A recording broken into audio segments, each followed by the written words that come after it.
इसे मैं फेंक देता हूँ बड़े भैया, आप जाइए। मुनीम जी, चौराम प्रसाद की बेटी की शादी के लिए जेवर देने के लिए कहा था, भिजवा दिया? जी हाँ मालिक। शहर में रहकर यही बदतमीजी और ओछी हरकतें सीखी आपने? अपने से बड़ों का लिहाज करना नहीं आता आपको? किससे कह रहे हो तुम? आपसे कह रहा हूँ। औरत पैदा हुई है तो औरत की तरह रहना सीखे। मीना! नकुल, तुम अंदर जाओ।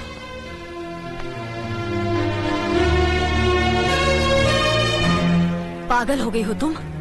औरत होकर एक मर्द पर हाथ उठाते हो? इतनी ऊंची घराने की बहू होकर ऐसी नीच हरकत, शर्म नहीं आई तुम्हें? कौन सा ऊंचा घराना?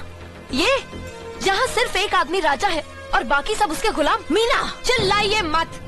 आप मेरी सास नहीं है। जिस तरह आप इस घर की बहू है वैसे मैं भी हूँ। बहू हो तो बहू की मर्यादा में रहो। मर्यादा की रस्सी में तो आप जैसी जाहिल और गवार औरतें बनती हैं। मुझ जैसी पढ़ी लिखी मॉडर्न जमाने की लड़की नहीं। Uneducated idiots. Excuse me. I am not an illiterate. I am a graduate from the University of Allahabad.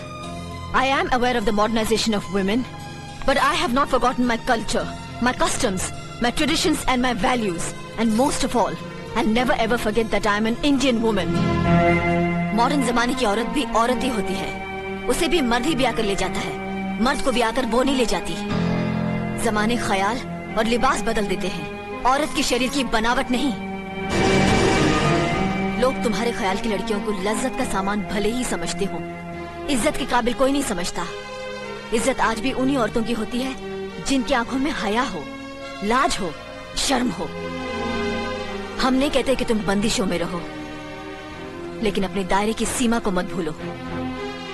लड़की जब अपने माँ बाप के घर होती है तब उसके कांधों पर अपने ही घर की इज्जत का बोझ होता है, लेकिन जब वो बहू बनकर ससुराल जाती है तब उसके कांधों पर एक नहीं 2 परिवारों की इज्जत का बोझ होता है। आज जिस तरह तुमने नकुल को तमाचा मारा, अगर उसी तरह उसका भी हाथ उठ जाता तो तुम्हारी क्या इज्जत रह जाती? कभी सोचा तुमने? क्या बात है मीना?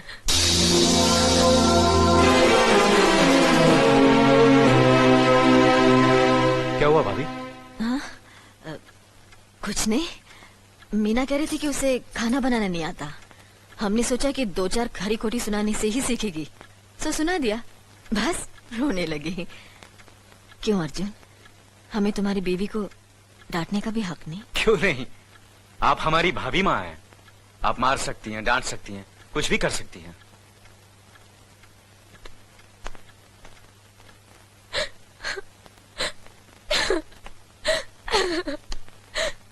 मैंने भूल की जो मैं लोगों के बीच आ गई।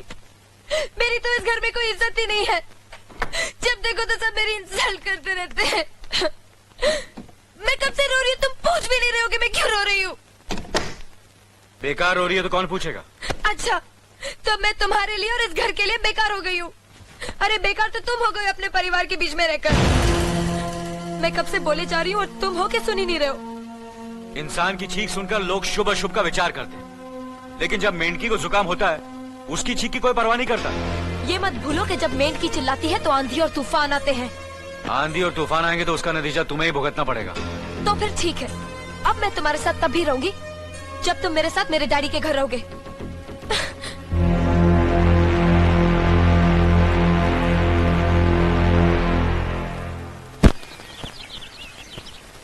हमारी मीना बहुत प्यारी बच्ची है, लेकिन उसमें अभी भी बचपना है। हमारे तौर तरीकों को नहीं जानती है ना, लेकिन आस्ता आस्ता हम उसे सब सिखा देंगे।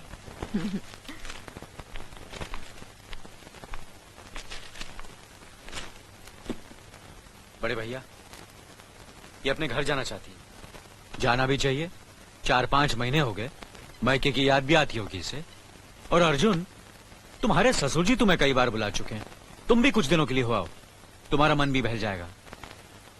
अगर ये वापस लौटने के लिए जा रही होती तो मैं जरूर जाता, मगर ये तो हमेशा के लिए इस घर से जा रही है।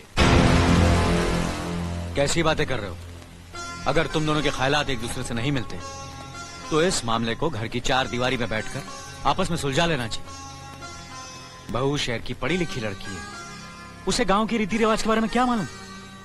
ये तो तुम्हारा फर्ज बनता अर्जुन कि तुम उसे हमारे तौर तरीके सिखाओ। सिखाने से कोई फायदा नहीं बड़े भैया, ये खुद को इस माहौल में डालना ही नहीं चाहती, इसलिए भेज रहा हूं। अच्छा, तो तुमने फैसला भी कर डाला? बड़े भैया, बात यह है कि मैंने मीना को, तुम बहुत समझदार भी हो गए हो ना, तो फिर तुम्हें इतना तो समझ लेना चाहिए, अगर बहू अपने आप को बदल नहीं पा रही है तो तुम बहू के मुताबिक बदल जाओ। आखिर वो तुम्हारी पत्नी है, उसका साथ देना तुम्हारा धर्म है, तुम्हारे भरोसे ही तो उसने अपनी सारी जिंदगी सौंप दी तुम्हें। अर्जुन, मेरे दर्द पर तुम तड़प उठोगे, तुम्हें तकलीफ होगी तो मैं रो दूंगा, क्योंकि हम दोनों एक ही मां की संतान हैं, खून का रिश्ता है हमारा। मगर पत्नी का नाता उससे कहीं ज्यादा गहरा होता है, क्योंकि वो पराये घर से आकर अपनों से कहीं ज्यादा अपनी हो जाती है, परछाई बन जाती है हमारी। पति शरीर है तो पत्नी उसकी आत्मा है।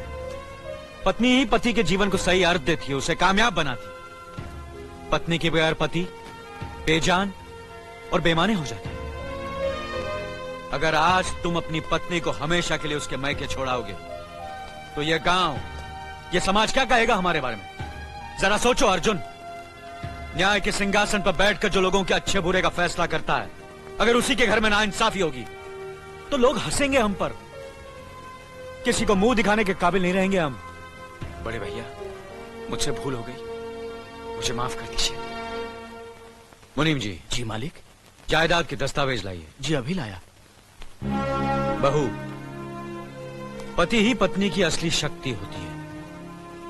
हमारे पुरखों ने कुल धर्म पत्नी के बारे में कहा है, जो पति के काम में उसकी मददगार हो, उसे अच्छी सलाह दे, जो दासी की तरह उसकी सेवा करे, मां की तरह उसे खिलाए पिलाए, लक्ष्मी का रूप हो और धरती की तरह उसमें सहन शक्ति हो, वही आदर्श पत्नी होती है। औरत की सोच मर्द का मुकद्दर बनाती है।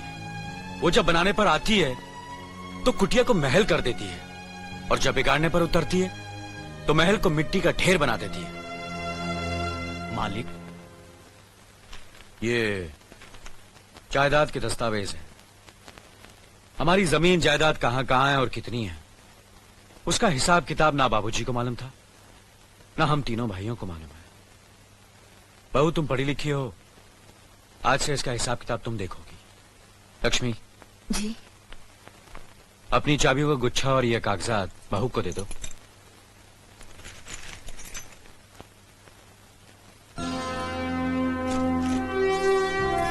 आज से तुम इस घर की मालकिन हो। तुम जहां कहोगी, जिस कागज पर कहोगी, हम तीनों भाई चुपचाप आंख बंद करके दस्तखत कर देंगे। जैसा कहोगी वैसा ही करेंगे। बस एक ही विनती है बहू, हम तीनों भाइयों को अलग करने का ख्याल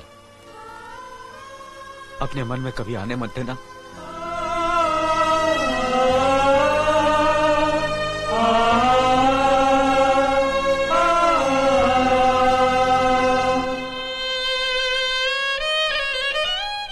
बहुत अच्छा किया तुमने बहू, बहुत अच्छा किया। इनकी आंखों में आंसू देखने की हमने सपने में भी उम्मीद नहीं की थी, लेकिन तुमने हमें दिखा दिया। बहुत अच्छा किया तुमने, बहुत अच्छा किया।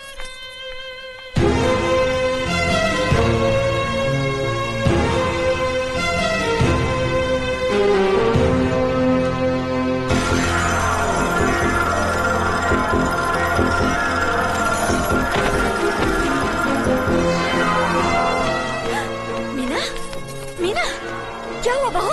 मीना, मनी जी जल्दी से डॉक्टर को बुलाइए।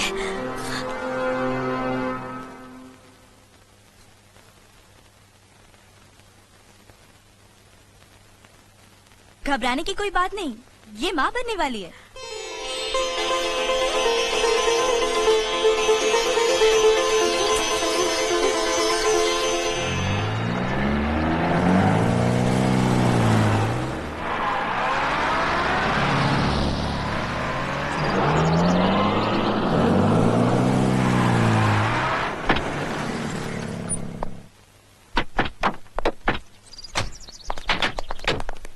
आप लोग यहीं ठहरिए, मैं ठाकुर साहब से मिलकर आता हूँ।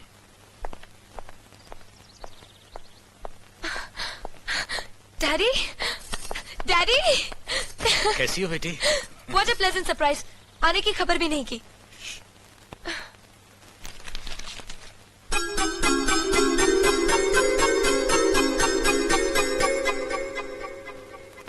ठाकुर साहब, पाए लागू। समधी जी, आप अचानक यहाँ कैसे?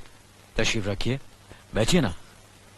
आपके बराबर बैठने की मैंने कभी गुस्ताखी नहीं की, तो आज कैसे करूंगा? बहुत दिनों बाद हम लोग मिल रहे हैं। कहिए, आपका कारोबार कैसे चल रहा है? आपकी कृपा और आशीर्वाद से ठीक ही चल रहा है। दिल्ली में इंडस्ट्रीज मिनिस्टर के साथ कब की अपॉइंटमेंट ली है? कल सुबह 11 बजे सर। इनकम टैक्स केस का वकील ने कहा है कि 15 तारीख की हियरिंग में मामला क्लियर हो जाएगा। आज एक्सपोर्ट का माल जापान के लिए जहाज से रवाना हो जाएगा ना? जी हाँ सर। नमस्ते ठाकुर साहब। नमस्ते नमस्ते नमस्ते। अरे दीनानाथ जी, आप लोगों ने यहाँ आने की तकलीफ क्यों की? मैं आपकी संस्था के लिए गवर्नर साहब से बात कर चुका हूँ, आपका काम हो जाएगा। धन्यवाद, बहुत बहुत अरे गोपीनाथ जी, होम मिनिस्टर ने वादा किया कि आपके भाई का ट्रांसफर जल्दी ही हो जाएगा। Thank you sir. Daddy, good morning daddy. Good morning my child. आप कहीं जा रहे हैं क्या? हाँ बेटी, एक जरूरी काम से दिल्ली जा रहा हूँ। अपना ख्याल रखना। हाँ? ओके। Okay, bye.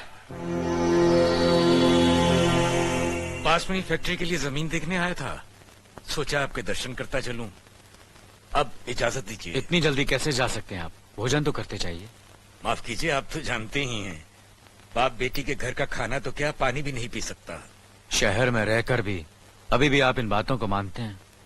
शहर में रहूं या गांव में, मैं अपनी परंपरा और संस्कार कैसे भूल सकता हूं? आखिर मैंने इसी मिट्टी में जन्म लिया है। अच्छा, चलता हूं। अजी, कम से कम बेटी से मिलकर उसकी कुशलता तो पूछ लीजिए। ये क्या कह रहे हैं आप? मैं इतना ऊंचा नहीं हूं कि अपनी बेटी की कुशलता पूछकर आपका अपमान करूं। ठाकुर साहब, ये तो मेरी बेटी का सौभाग्य है कि वो इस मंदिर जैसे पवित्र घर में बहू बनकर आई, और फिर आपकी छत्र छाया में तो वो कुशल हो गई ही।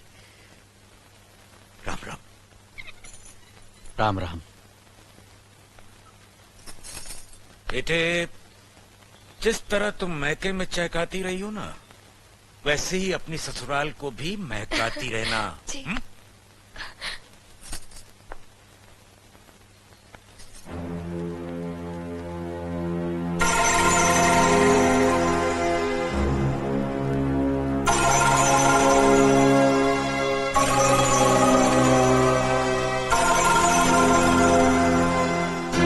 आप तो उम्र में बड़े हैं ना, किससे किस तरह की बात की जाती है इतनी तमीज तो आपको आनी चाहिए। Mind it, mind it, mind it, mind it, mind it. बड़े भैया, अरे? मुझे माफ कर दीजिए। क्या हुआ? मुझे माफ कर ये दीजिए। क्या कर रही हो? अपने पापों का प्रायश्चित कर रही हूँ। मैंने आप जैसे देवता का अपमान किया है, आपका दिल दुखा है, मुझे माफ कर दीजिए बड़े भैया, मुझे माफ कर दीजिए, मुझे माफ कर दीजिए, लक्ष्मी, मुझे माफ कर दीजिए बड़े भैया, बड़े भैया मुझे माफ कर दीजिए, मुझ पर तरस खाकर मुझे माफ कर दीजिए बड़े चलो भैया। उठो, तुम्हें ऐसे नहीं बैठना मुझे चाहिए, माफ इससे कर बच्चे पर दीजिए। असर पड़ेगा बेटे। मैं आपकी भी दोषी हूँ दीदी, आपने जेठानी की जगह माँ बनकर मेरी गलतियों को बर्दाश्त किया, और मैं अभागन आपकी बेटी न बन सकी। मुझे माफ कर दीजिए दीदी, मुझे माफ कर दीजिए। अब चुप भी हो जा। तो हमने कब तुम्हारी बात का बुरा माना? हाँ, पगली, रोते नहीं, रोते नहीं।